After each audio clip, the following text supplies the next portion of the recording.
कला एकीकृत परियोजना से संबंधित आज मैं हिमाचल प्रदेश और केरला के पर्यटक स्थानों के बारे में कहना जा रहा हूँ। हिमाचल प्रदेश भारत के उत्तरी भाग में स्थित एक राज्य है जो पश्चिमी हिमालय में स्थित है।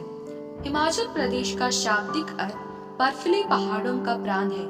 यह दुनिया में जैविक विविधता के सबसे अमीर खंड में से एक है। हिमाचल प्रदेश में पर्यटन राज्य की अर्थव्यवस्था और विकास में प्रमुख योगदान रखता है। अब मैं हिमाचल प्रदेश के 3 पर्यटन स्थलों के बारे में बताना जा रहा हूँ। कुल्लू देवताओं की गाड़ी हिमाचल प्रदेश के राज्य में एक खूबसूरत जिला है। ब्यास नदी के तट पर 1230 मीटर की ऊंचाई पर स्थित यह अपने शानदार प्राकृतिक वातावरण के लिए जाना जाता है। कुल्लू गाड़ी को पहले कुलन पीठ कहा जाता था।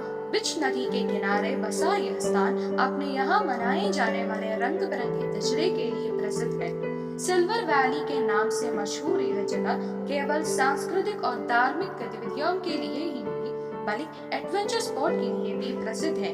कुल्लू गर्मी के मौसम में लोगों का एक मनपसंद गंतव्य है। यहाँ की स्थानीय हस्तशिल्प कुल्लू की सबसे बड़ी विशेषता है। स्पीति गाड़ी हिमाचल प्रदेश राज्य में समुद्र तल से 12,500 फीट की ऊंचाई पर स्थित एक प्रमुख पर्यटन स्थल है, जहां पर साल में सिर्फ 250 दिन डूब रहती है। स्पीति गाड़ी देश की सबसे ठंडी और खूबसूरत जगहों से एक है। स्पीति शब्द का अर्थ है द मिडिल लैंड, क्योंकि स्पीति गाड़ी भारत को तिब्बत से अलग करती है। स्पीति एक बहुत ही कम आबादी वाला क्षेत्र है जो एडवेंचर पसंद करने वाले लोगों के लिए स्वर्ग के सामने है। यहाँ पर कई ट्रैकिंग है जहाँ पर्यटक ट्रैकिंग का आनंद ले सकते हैं। मंडी पूर्व में मांडव नगर भारतीय राज्य हिमाचल प्रदेश का एक नगर है। जनसंख्या के लिए लिहाज से शिमला के बाद यह राज्य का दूसरा सबसे बड़ा जिला है। आज यह इंटरनेशनल के लिए व्यापक रूप से जाना जाता है। मंडी शिवरात्रि मेला मंडी से 25 किलोमीटर की दूरी पर स्थित रवालसा झील अपने बहते रीत के दीपों के लिए लोकप्रिय है।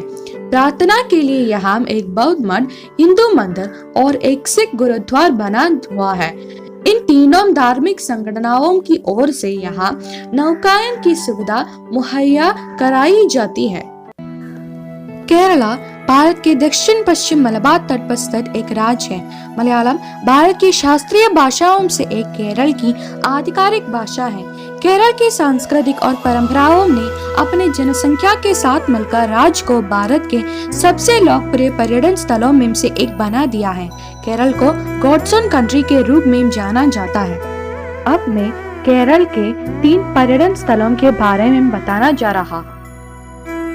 आलपी पर्यटन स्थल भारत के केरल राज्य में स्थित एक खूबसूरत शहर है और इसे आलपुड़ा के नाम से भी जाना जाता है। आलपी को अपने सुंदर बैकवाटर, समुद्री बीच और लेगून की वजह से पूर्व का वेनिस भी कहा जाता है।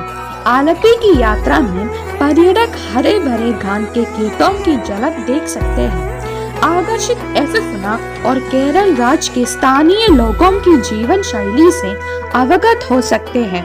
अगस्त और सितंबर के महीनों के दौरान होने वाले पारंपरिक नाव दौड़ यहाँ का प्रमुख आकर्षण है। खुदा का अपना घर कहा जाने वाला इडुक्की पर्यटकों के लिए एक आकर्षक स्थल है। हरे भरे व घने वनों से घिरे तथा हरित पर्वतों से सुशोभित यह स्थान भारत की सबसे ऊंची चोटी आलमुड़ी के यहाँ होने पर इतारता है। इसके अलावा यहाँ दुनिया का दूसरे सबसे बड़ा आर्क बंद भी है। इडुक्की को केरल पावर हाउस भी कहा जाता है। दुनिया के हर कोने से लोग यहाँ नीलगिरी थनहर, नीलगिरी जंगली कबूतर, गौर, बैंगनी फ्रॉग टाइगर, नीलकुर्नी देखने आते हैं। ट्रैकिंग के लिए कैलवरी माउंट, कोलमाव, पालकुलम मेड और नेदुमकंडम हिल भी है। साइलेंट वैली केरल के पालक्काड जिले के पश्चिम घाट पर स्थित साइलेंट वैली अपनी जैव विविधता के लिए दुनिया भर में प्रसिद्ध है। उत्तर में नीलगिरी की पहाड़ियां और दक्षिण में फैले मैदान के बीच होने के कारण ये गाड़ी साइलेंट वैली के नाम से जाना जाता था। साइलेंट वैली अपनी खूबसूरती के साथ साथ कई तरह तरह के पशु पक्षियों की और फूल पौधों के लिए भी जानी जाती है। 2012 में यूनेस्को ने इसे विश्व धरोहर की सूची में शामिल किया। राष्ट्रीय उद्यान होने के कारण साइलेंट वैली में कई तरह के जानवर जैसे हाथी, बाघ, संबा, चीता, वंडू, लगोर व जंगली सुअर देखने को मिल जाएंगे। इसके साथ ही ये पूरी घाटी 1000 से भी ज्यादा फूलों से भी महकती नजर आती है।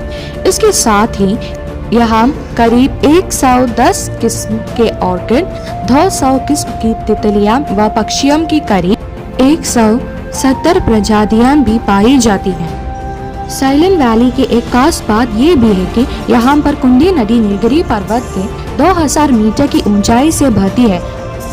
इस नदी से क्रिस्टल क्लियर पानी का अद्भुत नज़ारा भी देखने लायक होता है।